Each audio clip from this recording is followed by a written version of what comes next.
সম্মানিত বন্ধুগণ, গভীর মনোযোগ দিয়ে শুনবেন, কোনো দিকে নজর নাই। ও বন্ধুগণ, গভীর মনোযোগ দিয়ে শুনবেন বাবা। জীবনের শেষ বয়ান করে বয়ানটি করতেছি বন্ধুগণ। আমার আল্লাহ রাব্বুল আলামিন বলেন, কুল ইন্না সালাতি ওয়া নুসুকি ওয়া মাহইয়ায়া ওয়া মামাতি লিল্লাহি রাব্বিল আলামিন।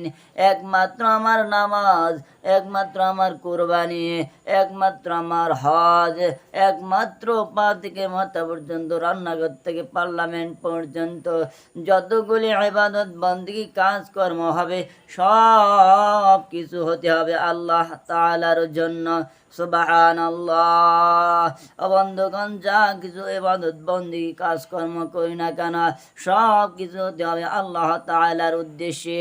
এজন্যই তো আল্লাহ রাব্বুল আলামিন বলেন, কুল ইন্না সালাতি ওয়া নুসুকি ওয়া মাহইয়ায়া ওয়া মামাতি লিল্লাহি রাব্বিল আলামিন। একমাত্র আমার নামাজ, আমার রোজা, আমার হজ, আমার বিবাহ শাদী, আমার ঘর সংসার, আমার সব কিছু হতে হবে একমাত্র আল্লাহ তাআলার জন্য। সুবহানাল্লাহ। আল্লাহর নবীজি বুখারী শরীফের প্রথম নম্বর হাদিসের মধ্যে আল্লাহর নবীজি ইরশাদ করেন, আল্লাহর নবীজি বলেন, একমাত্র যা কিছু করো না কেন আমার নিয়তের উপরে নির্ভরশীল। এজন্য বন্ধুগণ, ইন্নামাল আমালু বিন্নিয়াত, যা কিছু করি না কেন আমাদের নিয়ত থাকতে হবে, সহি নিয়ত, ইখলাস থাকতে হবে আল্লাহ তাআলার জন্য। ও বন্ধুগণ, এজন্য আমরা ইবাদত বন্দেগী করব আল্লাহ তাআলার রাজি খুশি করার জন্য। তাহলে আল্লাহ রাব্বুল আলামিন আপনার আমার ইবাদত বন্দেগী কবুল আর মঞ্জুর করে নেবেন। সুবহানাল্লাহ। কাল কিয়ামতের ময়দানে আমার আল্লাহ রাব্বুল আলামিন ইবাদত বন্দেগী আমল দেখবে না। আল্লাহ রাব্বুল আলামিন দেখবেন খুলুসিয়াত, আল্লাহ রাব্বুল আলামিন দেখবেন তার অন্তরে কি পরিমাণ তাকওয়া, আল্লাহ রাব্বুল আলামিনের কি পরিমাণ ভয়, এটা দেখবেন গো।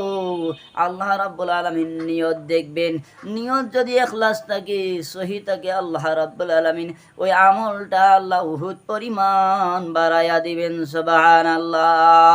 আর যদি ওই আমলের মধ্যে, ইবাদত বন্দেগীর মধ্যে আল্লাহর ইখলাস নাই, ভয়ভীতি নাই, আল্লাহ রাব্বুল আলামিনের সহি নিয়ত নাই, ইখলাস নাই, খোদা বিরুতা নাই, ওই ইবাদত বন্দেগী মানুষের উদ্দেশ্যে করা হয়েছে, রিয়া দেখানো হয়েছে, ফাওয়াইলুল লিল মুসাল্লিন, মানুষের উদ্দেশ্যে নামাজ পড়েছে, মানুষের উদ্দেশ্যে যাকাত আদায় করেছে, মানুষকে রাজি খুশি করার জন্য হজ করেছে, হজ হিসাব বলার জন্য।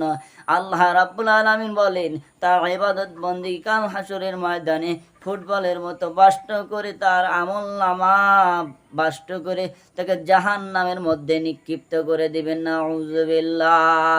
এজন্য বন্ধুগণ, আল্লাহ রাব্বুল আলামিন বলেন, কুল ইন্না সালাতি ওয়া নুসুকি ওয়া মাহইয়ায়া ওয়া মামাতি লিল্লাহি রাব্বিল আলামিন।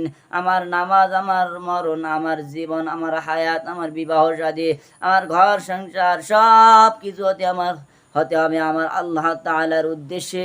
আর নবীজি বললেন, ইন্নামাল আমালু বিন্নিয়াত, যা কিছু উম্মতি মুহাম্মাদিগণ আমার ইবাদত বন্দেগী করবে, একমাত্র নিয়তকে সহি করবে, নিয়তকে ইখলাস করে ইবাদত বন্দেগী করতে হবে।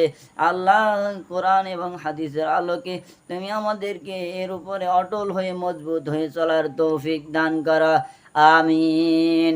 সম্মানিত উপস্থিতি, আমার এই ভিডিওটি ভালো লাগলে আপনারা অবশ্যই লাইক, কমেন্ট, সাবস্ক্রাইব করবেন এবং পাশে থাকা নোটিফিকেশন বেল আইকনটি বাজিয়ে দিবেন, এবং আমি নতুন নতুন ভিডিও ছাড়ার পরে যেন আপনারা আমার ভিডিওগুলো পেতে পারেন। আমিন। আসসালামু আলাইকুম ওয়া রাহমাতুল্লাহি ওয়া বারাকাতুহু।